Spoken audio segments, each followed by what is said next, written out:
Hello अस्सलाम वालेकुम guys, मेरा नाम है अली और मैं अपने channel daily horror stories bye Ali से आपके सामने मौजूद हूँ। मैं उम्मीद करता हूँ आप लोग दुनिया में जहाँ पे भी मौजूद हैं खैरियत से हैं, खुश हैं और कामयाब हैं। अगर आप लोगों ने अब तक मेरे चैनल को सब्सक्राइब नहीं किया तो मैं आपसे रिक्वेस्ट करता हूँ कि इसको सब्सक्राइब कर लें। हो सके तो इस चैनल को अपने सर्किल में, अपने फ्रेंड्स में शेयर करें। अगर आप अपनी स्टोरी शेयर करना चाहते हैं तो आप व्हाट्सएप कर सकते हैं, ईमेल कर सकते हैं या अपनी आवाज़ में रिकॉर्ड करके शेयर कर सकते हैं। गाइस, आप लोगों से रिक्वेस्ट करनी थी कि आजकल मैं देख रहा हूँ कि जो लाइक्स हैं वो बहुत कम हैं, तो प्लीज़ जो भी वीडियो या जो भी स्टोरी आप सुना करें तो उसको लाइक ज़रूर कर दिया करें। इस ऑडियो को भी अगर आपने अब तक लाइक नहीं किया तो मैं रिक्वेस्ट करता हूँ कि आप इसको लाइक कर दें। मुझे उम्मीद है कि जो भी स्टोरी मैं आपसे शेयर करूँगा वो आपको पसंद आएगी। गाइस, आज की ये जो पहली स्टोरी है, ये स्टोरी हमें आसिफ जुनेजो साहब ने शेयर की है। ये बताते हैं कि इनका ताल्लुक इंटीरियर सिंध से है। ख़ास तौर पे इनके जो फोर फादर्स हैं वो गोटकी शहर में रहा करते थे। ये जो स्टोरी है ये इनके ग्रेट ग्रैंडफादर की स्टोरी है और ये जो स्टोरी है ये गोटकी शहर से तकरीबन 70 किलोमीटर के फासले पे एक गांव मौजूद था। उस गांव के अंदर पेश आई थी। इनके जो ग्रेट ग्रैंडफादर थे उनका नाम खुदा बख्श था। ये बताते हैं कि इनके जो ग्रेट ग्रैंडफादर थे वो क्योंकि एक गांव के अंदर पैदा हुए थे और इन लोगों की जो फाइनेंशियल पोजीशन थी वो बहुत ज़्यादा ख़राब थी। अक्सर औकात इन लोगों को खाने पीने का फाका करना पड़ता था। एजुकेशन इनके पास मौजूद नहीं थी, ना इनके पास कोई ज़मीन मौजूद थी कि उस ज़मीन पे हल चला के गुज़रो औकात कर सकें।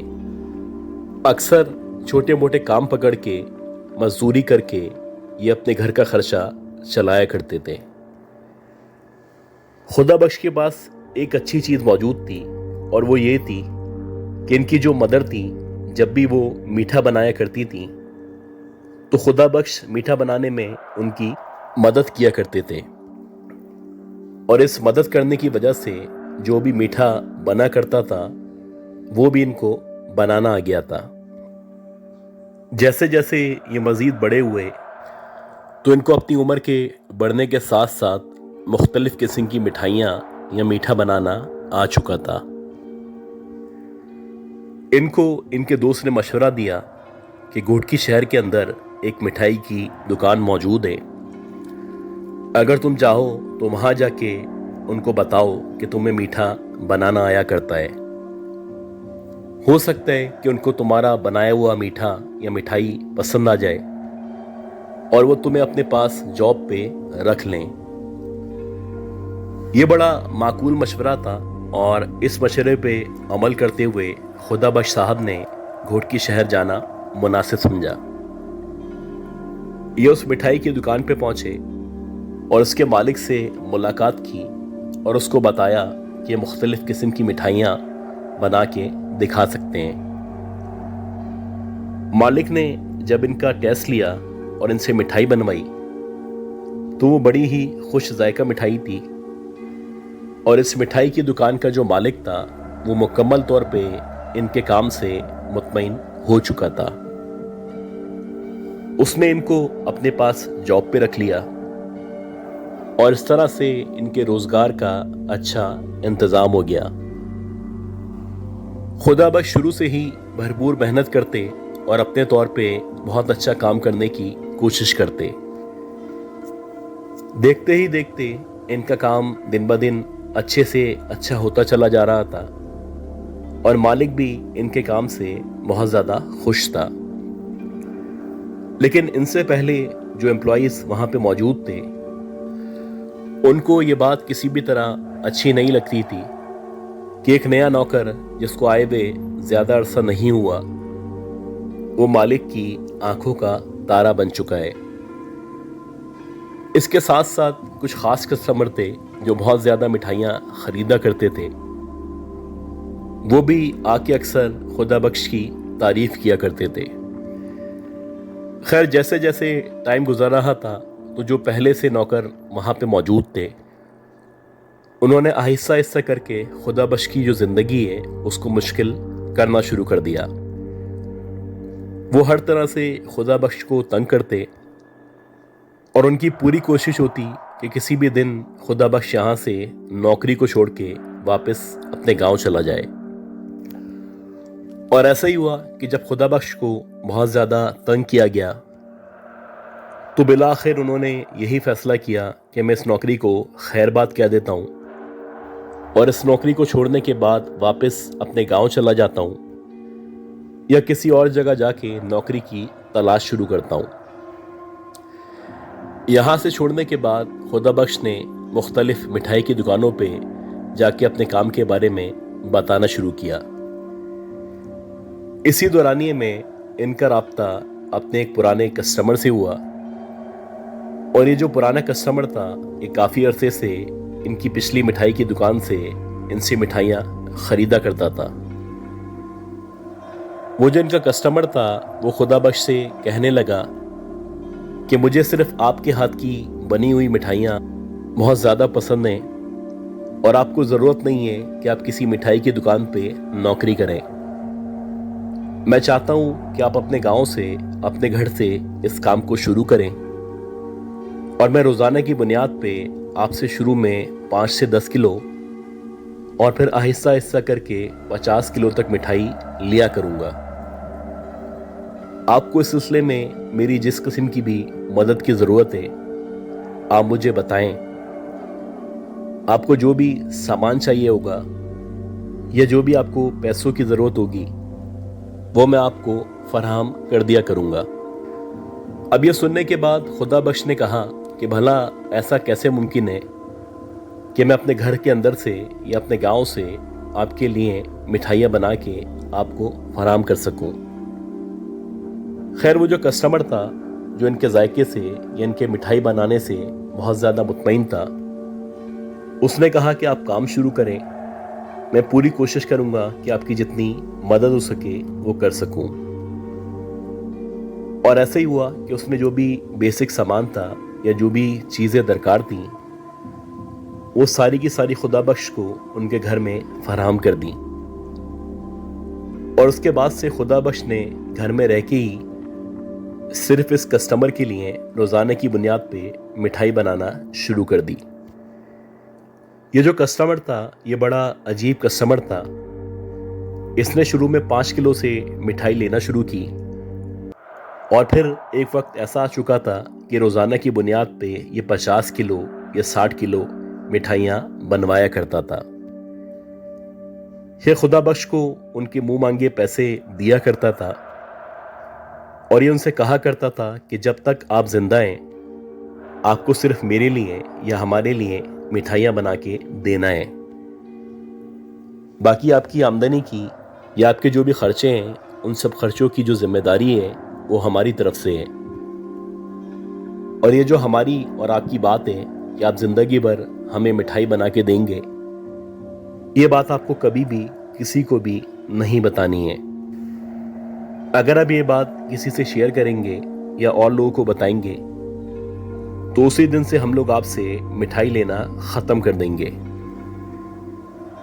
ये बताते हैं कि तकरीबन 20 से 25 साल तक वो जो कस्टमर था वो इनके ग्रेट ग्रैंडफादर से मुसलसल मिठाई लेता रहा और वो मिठाई लेने के लिए एक अजीब सा तरीका अपनाया करता था। जैसे ही मिठाई तैयार हो जाती थी तो उसने खुदा बख्श को बताया हुआ था कि इनके गांव से तकरीबन 5 से 6 किलोमीटर के फासले पे एक बहुत बड़ा सा गार मौजूद है। ये मिठाई आपको रोज़ाना की बुनियाद पे उस गार के अंदर रख के आनी है और आपको आपका जो मुआवजा है या आपका जो इनाम है वो 2 से 3 दिन के अंदर अंदर आपके घर में पहुंचा दिया जाएगा। अब इनको जो पैसे मिलते थे या इनको जो मुआवजा मिलता था उसका भी तरीका बड़ा अजीब था कि रात में जब ये सोते थे और सोने के बाद जब सुबह उठा करते थे तो खुदा बख्श के तकिए के नीचे पैसे मौजूद होते थे, और वो जो कस्टमर था जो इनसे मिठाई बनवाया करता था उसकी खुदा बख्श से बहुत ही कम मुलाकातें हुई थी, और उन मुलाकातों के अंदर अंदर ही तमाम मामला तय पा गए थे। ये बताते हैं कि जब तक इनके ग्रेट ग्रैंडफादर जिंदा रहे वो सिर्फ उस कस्टमर के लिए ही मिठाइयाँ बनाया करते थे। हमारे ग्रेट ग्रैंडफादर ने फाक़ा करने से या बहुत मुश्किल हालात से अपने सफ़र का आगाज़ किया था, और जिस दिन उनका इंतकाल हुआ था उस वक्त भी मेरे जो ग्रेट ग्रैंडफादर थे वो करोड़पति थे। और आज की तारीख में भी जितनी दौलत हमारे पास मौजूद है या हमारे बाप के पास मौजूद है वो सरासर हमारे ग्रेट ग्रैंडफादर खुदा बख्श साहब की ही वजह से मौजूद है। इंसान का कुछ पता नहीं होता, कभी कभी उसकी ज़िंदगी में कुछ इस तरह के लोग मिल जाते हैं या कुछ इस तरह के वाक़यात पेश आते हैं जिनके बारे में अगर वो सालों तक भी सोचता रहे तो वो उसकी समझ से बाहर हुआ करते हैं। अच्छा गाइस, आज की ये जो दूसरी स्टोरी है ये स्टोरी हमें मोहम्मद वसी साहब ने कराची से शेयर की है। ये बताते हैं कि 2003 और 2004 में इन्होंने इंटरमीडिएट के पेपर दिए थे। जब इन्होंने इंटरमीडिएट किया था तो इंटरमीडिएट के बाद तकरीबन 6 महीने या साल का गैप हुआ करता है।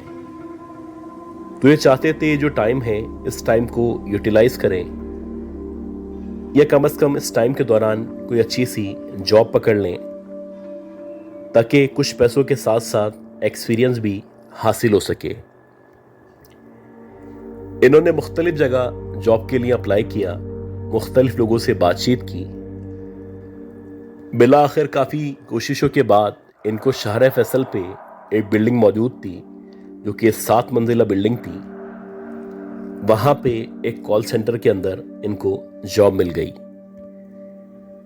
ये जो जॉब थी बेसिकली ये इंटरनेशनल क्लाइंट्स के लिए थी और कस्टमर सर्विस से मुताल्लिक इनका काम था। इनकी जो ऑफिस टाइमिंग थी वो रात के तकरीबन 6 या 7 बजे से शुरू हुआ करती थी और सुबह के 4 बजे तक इनका ऑफ हुआ करता था। ये बताते हैं कि जब मैं पहले दिन उस कॉल सेंटर के अंदर गया उस दिन से ही वो जो कॉल सेंटर था मुझे अजीब लगता था। वहां से मुझे स्ट्रेंज वाइब्स आया करती थी। एक तो वहां पे इतने ज्यादा एम्प्लॉय मौजूद नहीं थे, दूसरा ये कि जो पूरी बिल्डिंग थी हालांकि ये शहर फैसल पे मौजूद थी उसके बावजूद भी इस पूरी बिल्डिंग में सिर्फ हमारा वाला जो फ्लोर था वहाँ पे हमारा कॉल सेंटर मौजूद था और बाकी जितने भी फ्लोर थे या जितने भी ऑफिसेस थे ये मुकम्मल तौर पे खाली थे। इसके साथ साथ अजीब बात ये थी कि वहाँ की जो मैनेजमेंट थी उन्होंने सख्ती से कहा हुआ था कि आपको पिक करने के लिए या ड्रॉप करने के लिए हमारी वैन आएगी और हमारी वैन के साथ ही आपने आना है और हमारी वैन के साथ ही वापस जाना है। अब वैन के साथ आना जाना मसला नहीं था, बात यह थी कि आप जब भी आएंगे तो आप 7, 8, 9 लोग जितने भी होंगे सारे के सारे सिर्फ लिफ्ट के जरिए ही ऊपर जाएंगे और लिफ्ट के जरिए ही नीचे आएंगे। किसी भी वर्कर को, किसी भी एम्प्लॉय को किसी भी तरह इजाजत नहीं थी कि वो कॉल सेंटर से स्टेयर्स के जरिए होते हुए नीचे आए या स्टेयर्स के जरिए होते हुए ऊपर जाए। वहां पे जो गार्ड मौजूद थे वो इवन के स्टेयर्स के सामने खड़े होते थे ताकि कोई भी किसी भी कीमत पे न स्टेयर्स पे जाके बैठे और ना ही स्टेयर्स का इस्तेमाल कर सके। और इस बात पे इस कदर सख्ती की जाती थी कि ये बात खुद ब खुद मशकूक हो जाती थी कि भला ऐसा क्यों किया जा रहा है।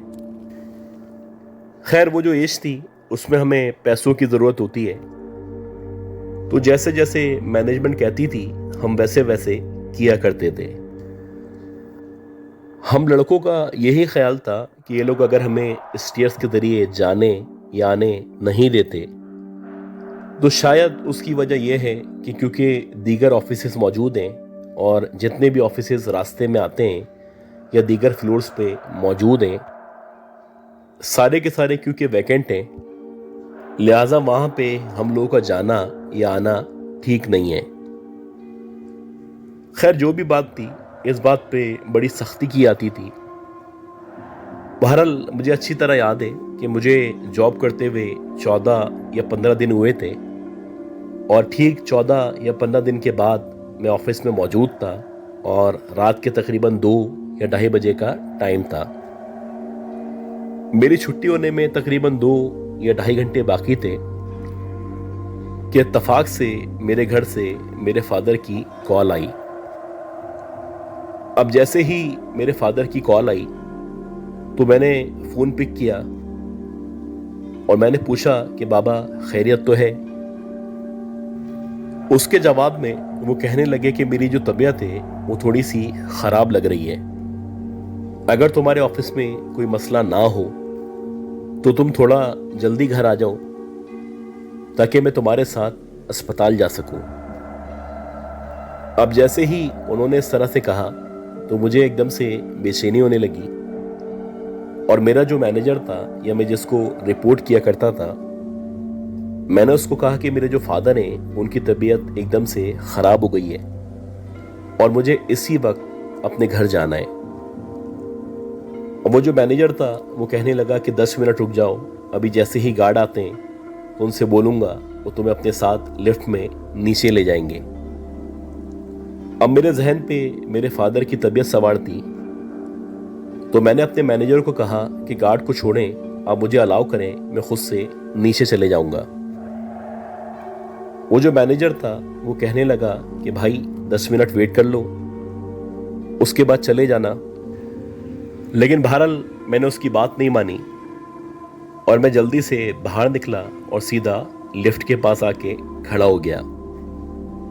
अब मैं तकरीबन 5 या 6 मिनट तक लिफ्ट के बाहर खड़ा रहा। लिफ्ट थी कि वो ऊपर आने का नाम ही नहीं ले रही थी और हर गुजरते हुए सेकंड के साथ या लम्हे के साथ मेरी जो परेशानी थी वो बढ़ती ही चली जा रही थी। अब एकदम से मैंने एक अजीब फैसला किया और बजाय इसके कि मैं लिफ्ट का मजीद वेट करता, मैंने स्टेयर्स से नीचे की तरफ उतरना शुरू कर दिया। जैसे ही मैं तीसरे फ्लोर के ऊपर पहुंचा तो मेरी नज़र स्टेयर्स से सामने की तरफ जो हिस्सा था उस तरफ पड़ी।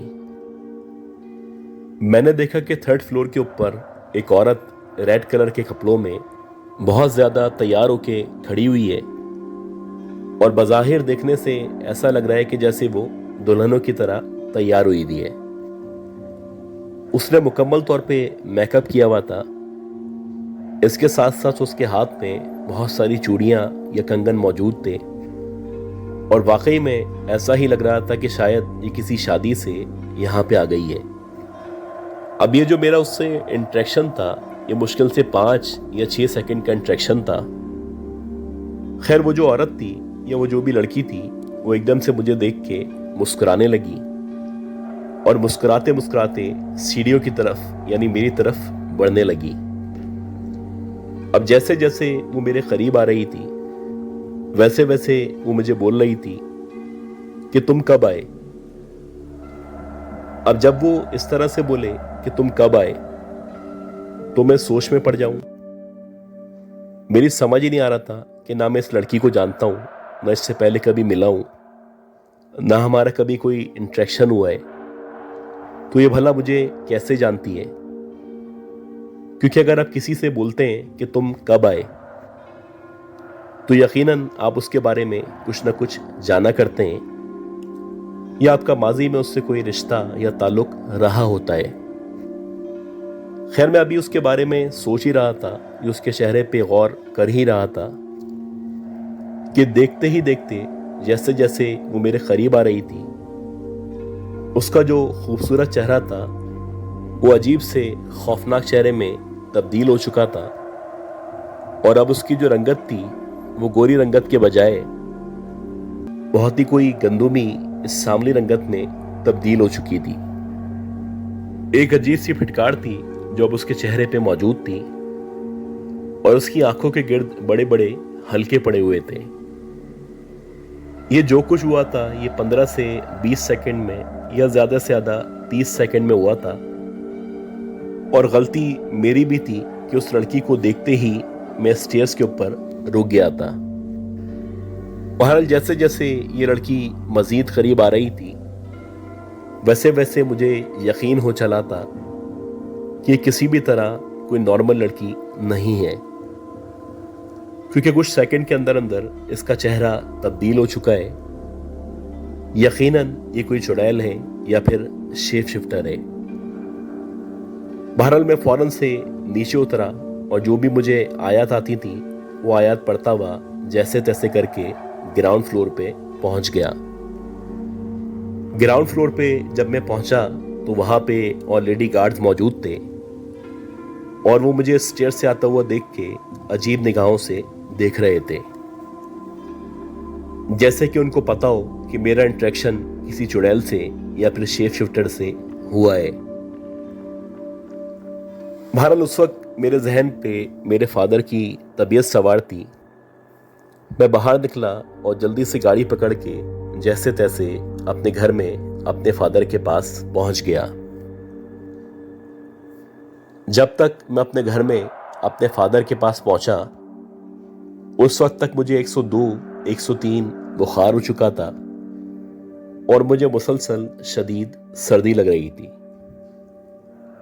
बजाय इसके कि मैं अपने फादर को लेके अस्पताल जाता, उल्टे मेरे जो फादर थे वो मुझे अपने साथ रक्शे में बिठा के अस्पताल लेके गए। तकरीबन 7 से 8 दिन तक मैं शदीद बीमार रहा और उसके बाद से उस ऑफिस में या उस बिल्डिंग में या उस कॉल सेंटर में मैं कभी भी वापस नहीं गया। उम्मीद करता हूँ ये जो 2 स्टोरीज मैंने शेयर की हैं ये दोनों स्टोरीज आप लोगों को पसंद आई होंगी। आप लोगों से गुजारिश है कि दुआ करें अल्लाह ताला मुझे, मेरी फैमिली को, हम सबको, आप सबको सेहत दे, जिंदगी दे, सलामती दे। अगले अपलोड तक के लिए अपना बहुत ही ख्याल रखिएगा। अल्लाह हाफिज़।